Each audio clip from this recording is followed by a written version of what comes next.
आपके लिए यह जानना भी जरूरी है कि पाकिस्तान को नर्क क्यों कहा जाता है। इसकी बहुत सारी वजह एक एक करके आपको बताता हूं। पहली वजह यह है कि पाकिस्तान आतंकवाद का अड्डा बन चुका है। पाकिस्तान आतंकवाद पर सालाना 6,40,000 करोड़ रुपए खर्च करता है। दूसरी वजह ब्रिटिश सरकार के मुताबिक दुनिया भर में रची जाने वाली 70% आतंक की साजिशें पाकिस्तान में की जाती हैं। अमेरिकी सेना के बड़े अधिकारी कहते हैं कि पाकिस्तान ही दुनिया में आतंक फैला। अमन चैन के मामले में पाकिस्तान का ट्रैक रिकॉर्ड काफी खराब है। 162 देशों की लिस्ट में पाकिस्तान 154वें नंबर पर आता है। हथियार बनाने में अरबों रुपए खर्च करने वाले पाकिस्तान की 30% आबादी गरीबी में जीने को मजबूर। रोजाना रेप के 4 मामले सामने आते हैं। भ्रष्टाचार के मामले में भी पाकिस्तान का दामन दागदार है। यह पड़ोसी देश करप्शन के मामले में 117वें स्थान पर है। हैप्पीनेस रैंकिंग यानी खुशहाली इंडेक्स के मामले में भी पाकिस्तान 156 देशों में से 92वें पायदान पर आता है। और बिजनेस करने के मामले में भी पाकिस्तान कोई अच्छी जगह नहीं है। 189 देशों की सूची में पाकिस्तान 138वें नंबर पर है। महिलाओं के लिए पाकिस्तान तीसरा सबसे खतरनाक देश कहा जाता है। यहां हर साल ऑनर किलिंग के 1000 से ज्यादा मामले सामने आते हैं। पाकिस्तान को लेकर भारत के नेताओं का प्यार कोई नया नहीं है। हिंदुस्तान के पूर्व विदेश मंत्री सलमान खुर्शीद तो विदेशी धरती पर अपने देश की फजीयत करा चुके हैं। राजनीति में विरोध अलग बात होती है और देश की अस्मिता अलग। लेकिन खुर्शीद साहब ने दोनों को एक ही तराजू में तोला। नतीजा यह हुआ कि सलमान खुर्शीद के बहाने पाकिस्तान को बैठे बिठाए भारत की टांग खींचने का मौका मिल गया। और एक बार नहीं, वो पाकिस्तान को ऐसे और भी मौके दे चुके।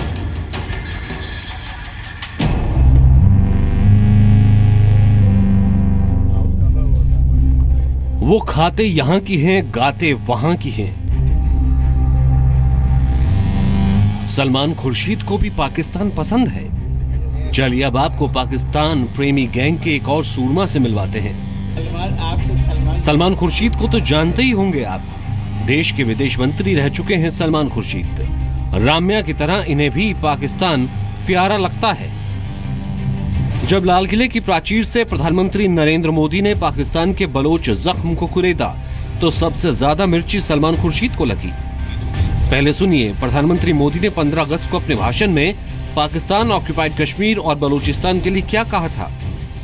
पिछले कुछ दिनों से बलूचिस्तान के लोगों ने, गिलगित के लोगों ने, पाक ऑक्युपाइड कश्मीर के लोगों ने, वहां के नागरिकों ने जिस प्रकार से मुझे बहुत बहुत धन्यवाद दिया है, सम्मान का भाव, धन्यवाद का भाव करने वाले बलूचिस्तान के लोगों का, गिलगित के लोगों का,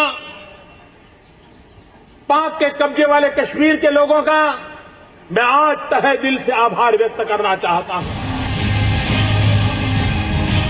प्रधानमंत्री मोदी की पीओके वाली बात पर तो नहीं, लेकिन बलूचिस्तान पर दिए गए बयान पर सलमान खुर्शीद को तगड़ा ऐतराज था।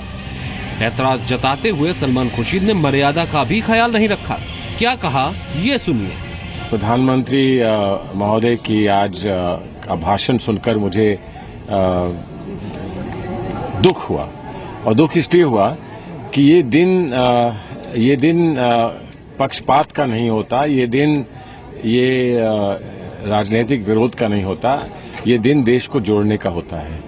इस दिन पर सबको साथ लेकर चलना होता है। मैं तो यही कह सकता हूं कि उनके भाषण को सुनकर बहुत दुख हुआ।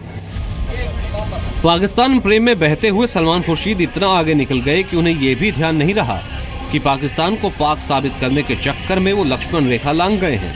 आनन फानन में कांग्रेस ने सलमान खुर्शीद के बयान से किनारा कर लिया। पाकिस्तान प्रेम की वजह से सलमान खुर्शीद अकेले पड़ गए, लेकिन इसका इन्हें शायद ही कोई मलाल है। श्री सलमान खुर्शीद जी का हम सब सम्मान करते हैं, वो वरिष्ठ नेता हैं, पर ये उनका व्यक्तिगत बयान हो सकता है कि बलूचिस्तान का मुद्दा पाकिस्तान का आंतरिक मुद्दा है। भारत का ये मानना है, कांग्रेस का ये मानना है कि बलूचिस्तान में मानव अधिकारों का हनन भारत का से जुड़ा मुद्दा है। हंगामा खूब बरपा, लेकिन सलमान खुर्शीद टस से मस नहीं हुए। प्रधानमंत्री के बलूचिस्तान पर दिए गए बयान को सलमान खुर्शीद असभ्य बताते ही रहे। पीओके तक बात सही है और हम इसका समर्थन करते हैं, लेकिन पीओके के बाद बलूचिस्तान पर बात करना मैं समझता हूं बहुत असभ्य है और बहुत समझदारी की बात है। ये पहली बार नहीं है। जब सलमान खुर्शीद ने पाकिस्तान से इश्क जाहिर किया है। पाकिस्तान के लिए भाईजान बनने वाले सलमान खुर्शीद पहले भी पाकिस्तान के मन की बात कर चुके हैं। जनाब प्रधानमंत्री मोदी के अंध विरोध में इस्लामाबाद जाकर पाकिस्तान को शांति का सर्टिफिकेट तक बांट चुके हैं। नरेंद्र मोदी के बरसर इक़्तिदार आने के बाद पाकिस्तान की जानिब से ताल्लुकात में बेहतरी के लिए संजीदा कोशिशें की गयी, लेकिन भारत को पाकिस्तान की संजीदा कोशिशों का जिस तरह जवाब देना चाहिए था, नहीं दिया। सुना आपने, सलमान खुर्शीद की माने तो पाकिस्तान शांति के सफेद कबूतर उड़ा रहा है और भारत इन सफेद कबूतरों को निशाना बना रहा है। जिस मुल्क को आतंकवाद के अलावा कोई और भाषा समझ नहीं आती, सलमान खुर्शीद उसी के सो कॉल्ड अमन संदेश पर हिंदुस्तान को बुरा बता रहे हैं। पाकिस्तानी मीडिया भी हिंदुस्तान के ऐसे हुक्मरानों के बयानों की आड़ में खुद को चमकता सूरज साबित करने में जुट जाते हैं। राष्ट्रीय सुरक्षा, देश का मान, देश की अखंडता, इन मुद्दों पर किसी भी तरह की राजनीति न हो, ये शायद बताने की जरूरत नहीं है। पाकिस्तान प्रेमी गैंग भी इसे जितना जल्दी समझ ले, उतना ही देश के लिए बेहतर होगा। ब्यूरो रिपोर्ट, जी मीडिया। दिक्कत यह है कि हमारे देश के कई नेता सिर्फ भारत में नहीं बल्कि भारत के बाहर भी विपक्ष की ही भूमिका में रहते हैं और खास तौर पर पाकिस्तान पहुंचते ही उनका पाकिस्तान वाला प्यार और ज्यादा उमड़ने लगता है। ऐसे में इस बात की भी याद नहीं रह जाती कि आए दिन हमारे सैनिक सरहद पार की नापाक साजिशों का शिकार होते हैं और अक्सर पाकिस्तान की जमीन पर बने कारखानों से निकले आतंकवादी हमारे देश में घुसपैठ करते हैं।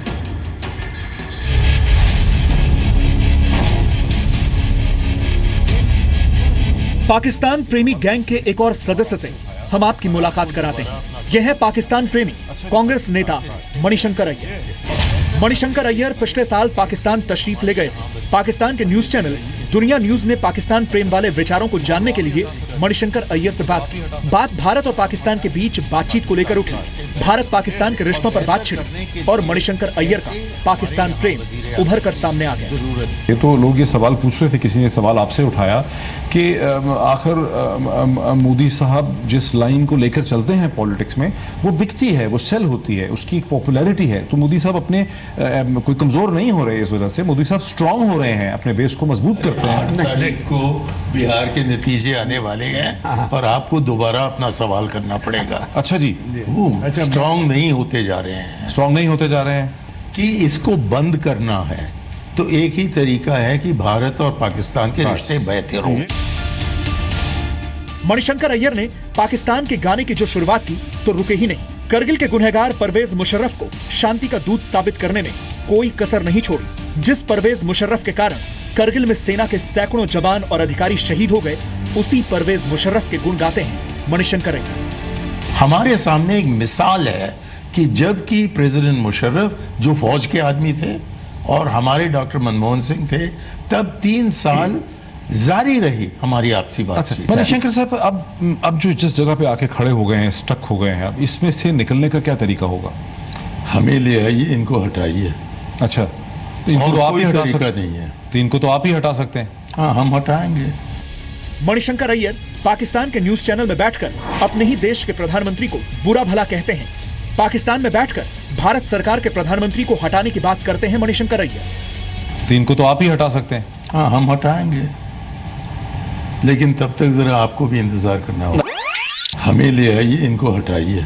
अच्छा, तो इनको तो आप ही हटा सकते हैं। तो इनको तो आप ही हटा सकते हैं। हाँ, हम हटाएंगे, लेकिन तब तक जरा आपको भी इंतजार करना होगा। वक्त बेबस पाकिस्तान प्रेमी गैंग का प्यार पाकिस्तान के लिए जाग ही जाता है। इनको परवाह नहीं कि आए दिन बॉर्डर पर हमारे सैनिक पाकिस्तान के हाथों शहीद हो रहे हैं, पाकिस्तान से आतंकी घुसपैठ कर रहे हैं और देश में अशांति का माहौल पैदा कर रहे हैं। ब्यूरो रिपोर्ट, जी मीडिया।